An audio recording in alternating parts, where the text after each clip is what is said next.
Neste vídeo, produzido pela Cátedra Dom Helder Câmara em parceria com a Unesco, sobre os 70 anos da Declaração Universal de Direitos Humanos, temos a oportunidade de entrevistar o professor Luiz Henrique, pesquisador e professor de Direito do Trabalho.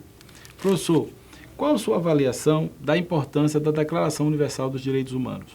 A Declaração de Direitos Humanos, ela vem naquele processo que se iniciou lá atrás com a Declaração da Virgínia, mas que era voltada para o povo da Virgínia. Depois, você tem a Revolução Francesa, o processo todo vindo da declaração lá da França, e só no século XX é que vem a Declaração de Direitos Humanos, já no caldo de um processo iniciado lá no século XVIII. No século XX, você tem as duas guerras e tem a Segunda Guerra, né, onde você sai de um processo em que, apesar de ter sido uma luta do capitalismo, propriamente dita, pelo menos inicialmente, foi uma luta entre o socialismo e o capitalismo. Na guerra, saiu vitoriosa a parte do capitalismo que era contra o fascismo e a parte socialista.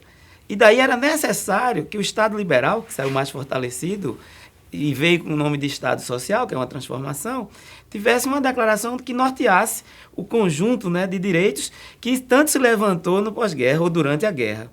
Então, evidentemente que essa declaração ela tem um marco importantíssimo, né? 1948 é um ano muito importante, né? E nesse processo todo, esta declaração norteia princípios, né, de igualdade, de liberdade, de direitos em geral, educação, saúde, trabalho, né, que vai nortear justamente os novos governos, ou se esperava nortear os novos governos a partir dali. Infelizmente, não foi bem isso que aconteceu.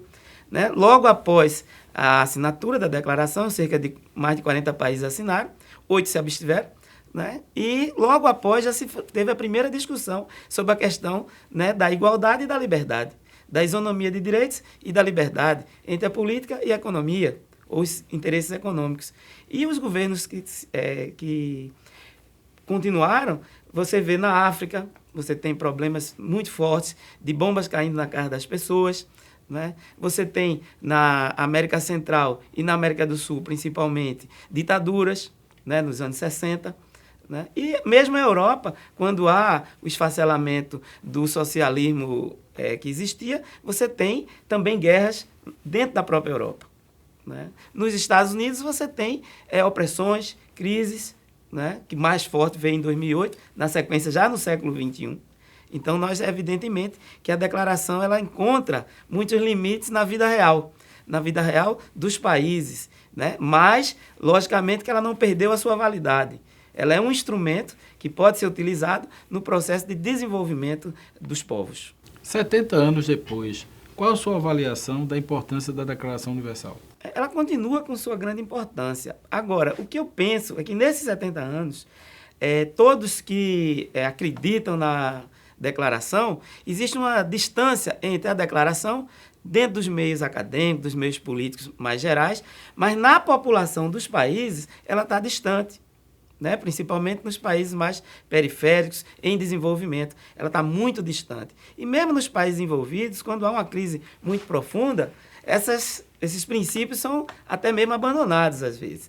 E aí sempre se corre o risco, na disputa política, que quem é contrário à declaração ganhe boa parte das massas, falando das massas trabalhadoras, né, em geral, sejam empregados ou autônomos, são ganhos para ideias contrárias às ideias previstas lá e aos princípios da declaração.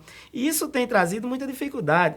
Né? Os países, mesmo na Europa, você tem, às vezes, setores muito conservadores assumindo a direção dos países e tem resultado justamente no afastamento, né, de muitas principiologias aí da declaração. E no nosso caso especial, falando do Brasil, o Brasil também passa por esse processo. Né? Não adianta ficar só na academia, tem que chegar à população para ela poder compreender. Porque a população que vive situações muito difíceis, ela enxerga o imediato. Ela chega ao imediato. E o imediato é a falta de direitos e ela imagina que outros têm, né? E, necessariamente, não é verdade. Então, a população em geral, na sua grande maioria, ela é distante da Declaração dos Direitos Humanos. E o que você espera para o futuro da Declaração Universal? que a gente possa reverter, né, essa realidade na grande maioria da população, para que esta população futura, atual e futura, possa trazer e compreender e forçar um processo maior de democratização de todos os direitos. E aí sim a gente vai poder falar em liberdades, né, em isonomia, né, coisa que o próprio sistema liberal, ou neoliberal, como hoje se coloca dentro do capitalismo, dificilmente irá alcançar. Professor, muito obrigado pela sua participação. Obrigado a todos, né? Obrigado a você especialmente, meu amigo Manuel, por essa oportunidade.